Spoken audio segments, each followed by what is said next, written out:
Você sabe o que é um gabinete de crise? E ainda mais, você sabe mesmo o que vem a ser uma crise?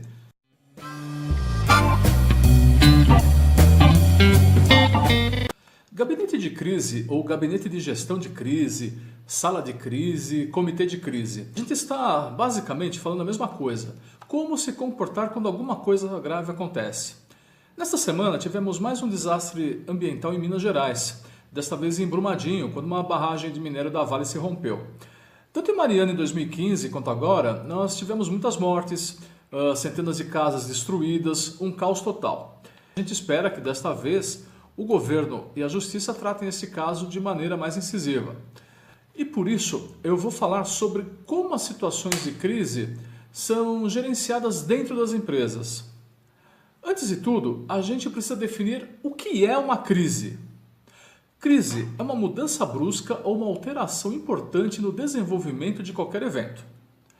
Por exemplo, eu estou com pouca gasolina no carro e preciso ir até o posto para abastecer. Isso não é uma crise, isso é um problema que vai ser resolvido, é só você passar no posto.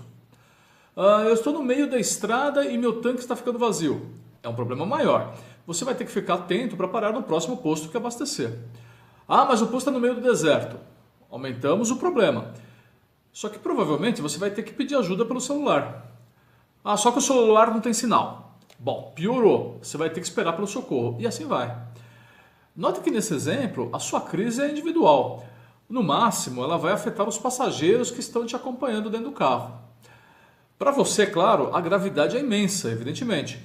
Mas, pensando de uma forma mais ampla, o seu problema não está afetando o resto da humanidade. Agora vamos pensar assim. Eu estou com pouca gasolina no carro e os caminhoneiros estão em greve e já não tem mais combustível nenhum em nenhum posto do Brasil. Bom, isso sim é uma crise. A gente viveu isso há quase um ano e a gente sabe o que aconteceu depois, né? O normal é o quê? Eu preciso ir até o posto e lá eu encontrarei gasolina. Mas na situação da greve, tudo virou de cabeça para baixo. Ou seja, houve uma mudança brusca no modus operandi que a gente está acostumado. Então, se tsunami é uma crise, uma declaração de guerra é uma crise, incêndios em florestas que vão atingir áreas habitadas, que é ali na Califórnia, o 11 de setembro nos Estados Unidos, o incêndio no Museu Nacional do Rio de Janeiro e tudo que se perdeu, né, das obras, as pontes e os viadutos que andam caindo em São Paulo. Então, a gente tem crises por motivos conhecidos ou por razões desconhecidas. O ataque às Torres Gêmeas em 2001 era de natureza imprevisível e inesperada.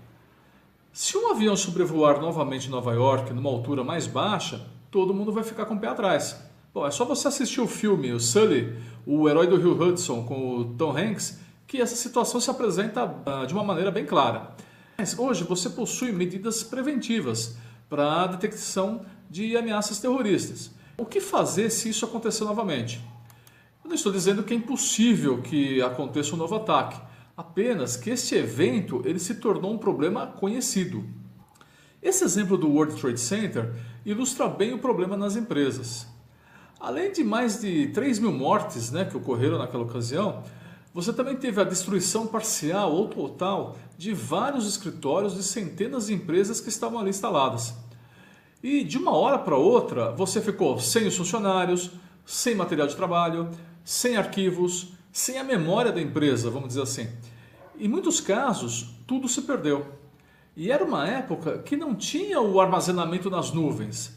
No máximo, se trabalhava com backups dos dados em locais diferentes. E olha lá. Ou seja, as empresas que tinham escritórios ali, cada uma a seu modo, evidentemente, tiveram que estabelecer imediatamente os seus gabinetes de gerenciamento de crise. Nisso, a gente chega no planejamento da questão da crise. Então, o gabinete da crise é basicamente o quê? Se alguma coisa acontecer, quem, quando e onde vai tratar do problema.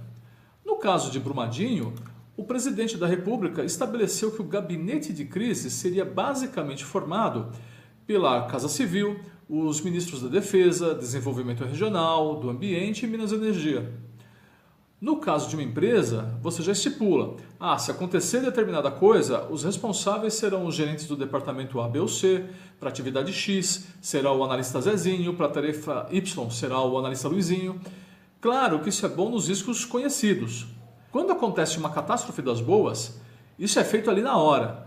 Junta-se quem manda mais, quem tem mais poder de decisão e as ações são definidas com base nisso. Ah, mas é a olho? Não, tem coisa que sim, tem coisa que não. Entende-se que os profissionais com os cargos de gestão que estão ali estão exatamente para isso, assumir todas as tarefas de coordenação de atividades das suas alçadas respectivamente.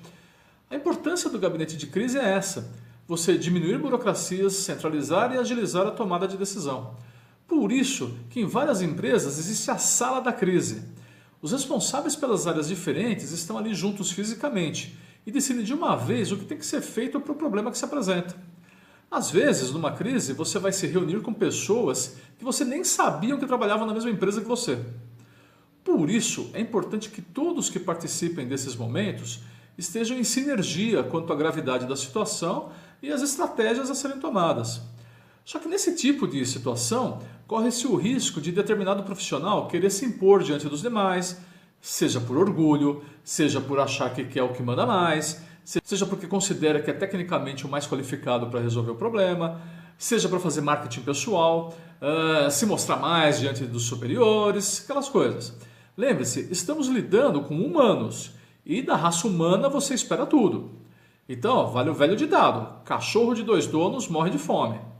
Por isso, a tarefa primordial nessa situação é que o coordenador do gabinete de crise seja indicado o mais rapidamente possível, a fim de evitar que as disputas pelo poder aconteçam, né? Ou pelo menos que elas sejam reduzidas ao máximo. Outro elemento importante é a comunicação. Numa situação de crise, o diretor X não pode falar alguma coisa, o diretor Y falar outra, o gerente não entender nada e passar qualquer outra ordem para a equipe. A comunicação tem que ser o mais clara, direta e objetiva possível.